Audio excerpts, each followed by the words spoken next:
आया होता। What if plus was the charge carrier.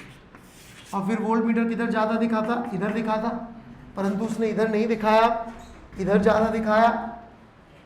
इसका मतलब चार्ज कैरियर क्या है, नेगेटिव। ये करीब 1870s में किया हुआ एक्सपेरिमेंट है, इलेक्ट्रॉन की डिस्कवरी से कई साल पहले। और सबसे इंटरेस्टिंग चीज़ जो मुझे लगती है इसमें, ड्रिफ्ट वेलोसिटी जो कि एक थ्योरेटिकल कॉन्सेप्ट है, उसको आप एक्चुअली मेजर कर पाए।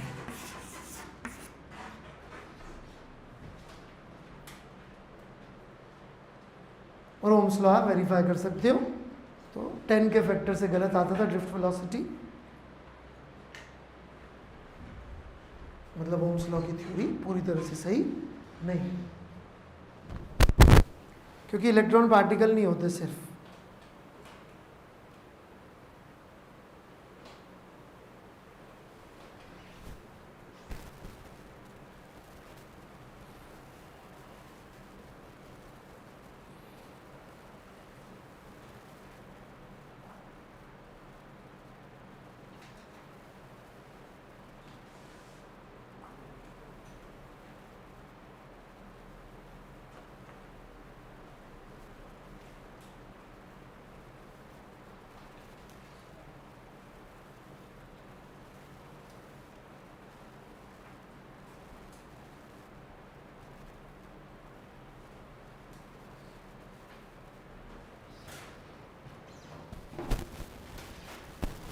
यस,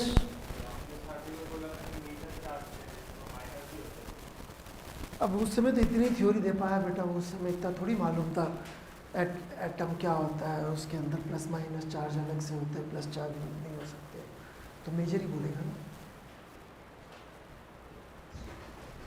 जो थ्योरी नहीं है उसके बेसिस पे वो कैसे बताए। रिचर्ड फेनमैन बोले थे एक बार कि all human knowledge is to be lost and only one sentence this generation is allowed to pass to the next generation. It should be that everything is made up of atoms.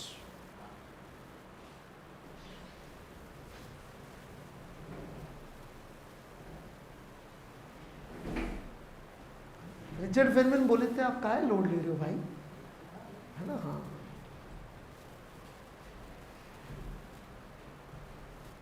बड़े लोग बड़ी बड़ी बातें करते थे, जैसे प्रणब कुलकर्णी ने इतना बढ़िया सोल्यूशन दिया, इतनी बड़ी बात कर दी, अब कुछ घटिया लोग जबरदस्ती लोड ले रहे।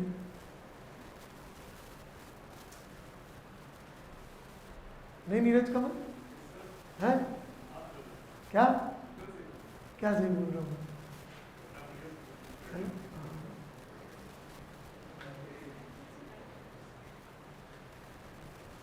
क्या हो गया पांडे,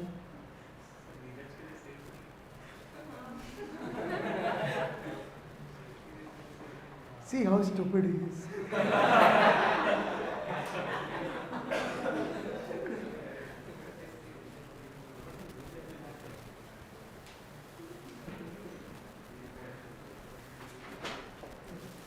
आया सबको समझ में।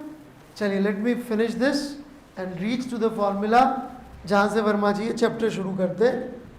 ऑलराइट, पक्का ना, क्लियर है।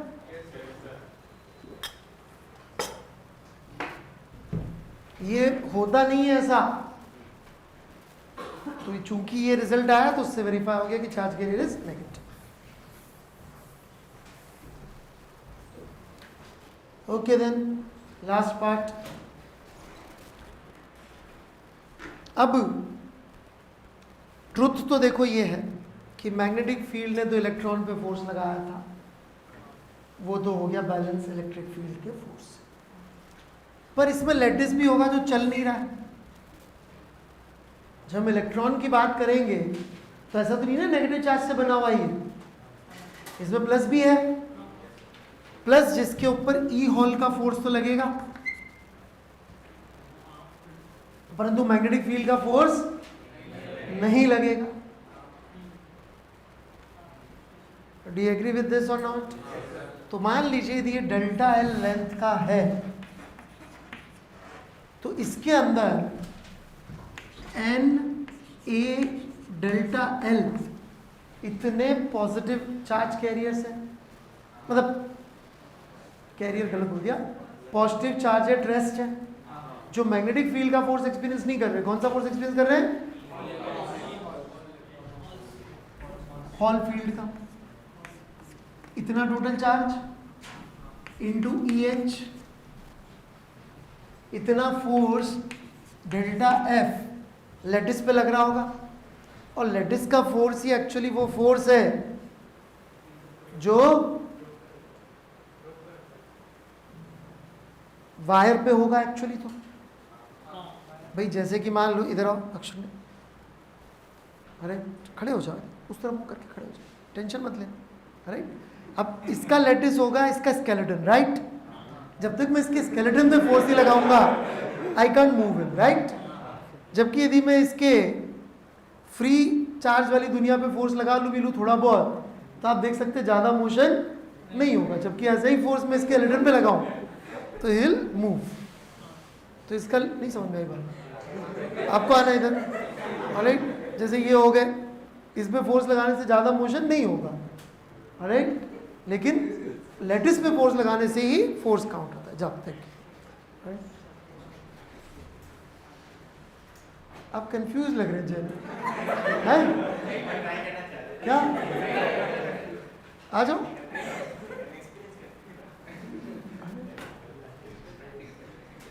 किसी और को बोल दो, आसपास बहुत लोग बैठे हैं, they can help you. See ये फोर्स आ जाएगा, एग्रीड। EH का वैल्यू पुट कर देते हैं अपन, sorry, N UD E, EH का वैल्यू कहाँ गया यार? UDB है ना, UDB, ये तो इधर आ गया। N UDE A delta L, कुछ छूट जाए तो बता देना, B। ये सामान बन गया current J into A, right. तो ये बन गया B I डेल्टा L, ठीक है कि नहीं। और ऑब्वियसली इसको अपन वेक्टर फॉर्म में लिखेंगे छोटे एलिमेंट के लिए, तो ये बन जाएगा I DL cross B।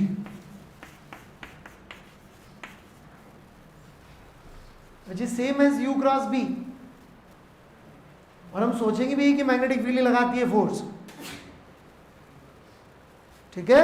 Internally हमें पता है कि लेटिस पे लग रहा होगा फोर्स, पर बार बार इसको इन्वोक नहीं करना है इस आइडिया को। मेरी आदत है मैं हर चीज़ को फंडामेंटली समझा देता हूँ, बट हमें ज़रूरत कभी नहीं पड़ेगी सोचने की कि लेटिस पे लगा होगा फोर्स, ये वो। I DL क्रॉस B, कोई वायर है ऐसा मैग्नेटिक फील्ड में, करंट I फ्लो हो रहा है, तो इस छोटे से DL पे कितना फोर्स लग रहा होगा? I DL cross B। आप निकाल लो, ये DL किधर बनाएंगे? ऑब्वियसली करंट के सेंस में DL cross B। Internal mechanism ये है कि फोर्स लगा होगा because of hall field getting generated and applying it on lattice।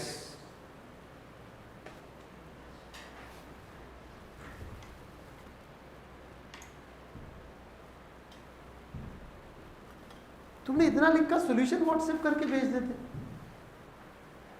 उतना लिखेगा कौन एक्सप्लेनेशन, राइट। अंग्रेजी या हिंदी में वो कुछ नहीं लिखा हो तो मुझे समझ में नहीं आ रहा। I was not able to decipher it.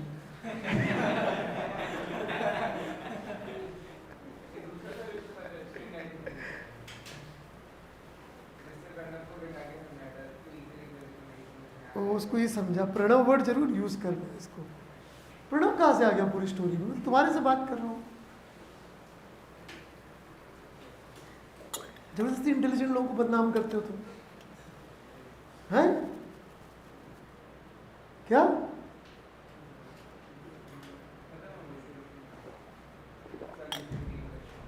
नहीं, मैं तो तुम्हें बता रहा हूँ, तुम्हारे पास सॉल्यूशन था तो मुझे लिख के भेज देते, जो मुझे डिसाइफर करने की जरूरत नहीं पड़ती। नहीं नीरज, कम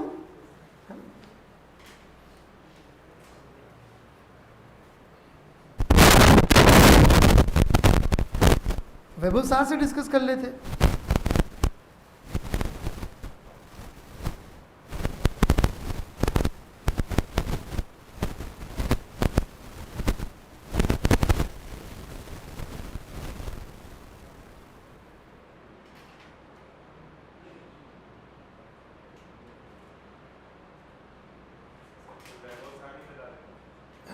क्या वो ऐसे नहीं करता।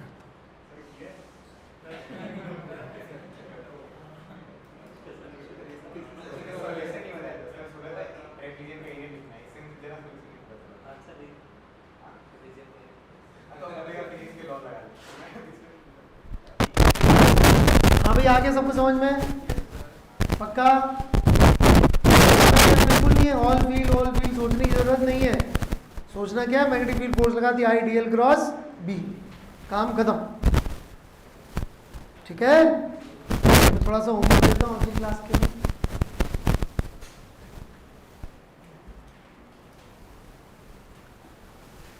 So homework is from chapter 35, okay, not 34.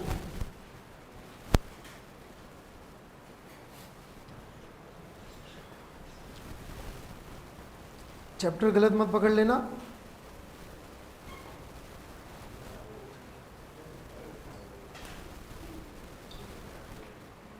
सो 29 से 50 तक कम तो नहीं है? कौन बताता हूँ मैं यार? वो कभी भी सुबह लफड़ा हो तो फ़ोन कर लिया करो भाई। फ़ोन करने में क्या शर्म आती है तुमको मेरे को? तो में से एक बार किया ना 50%। अब वो बंदे को छुट्टी दिया, ठीक है, ईद पे एक दिन छुट्टी, दूसरे 2 दिन छुट्टी दिए, 30 दिन वो खुद ही गायब हो गया बंदा। सुबह सुबह जब तक हम अरेंजमेंट करें, टेक्स टाइम और कुछ नहीं।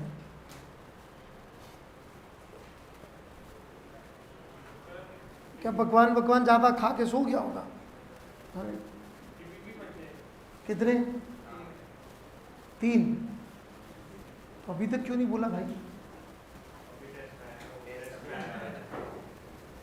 करके लाओ भाई, तीनों करके लाओ, मैं क्या बताऊँ।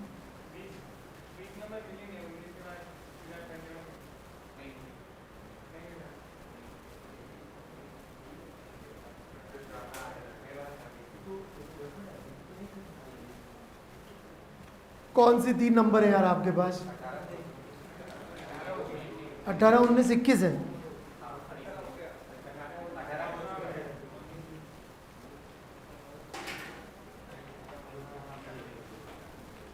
जल्दी बताओ भाई, कौन से करके लाओ? अच्छा, मैं पूछ लेता हूँ 20 का क्या सिचुएशन है। मिल जाए तो करें, तो 19 21 तो कर ही लेना, ठीक है?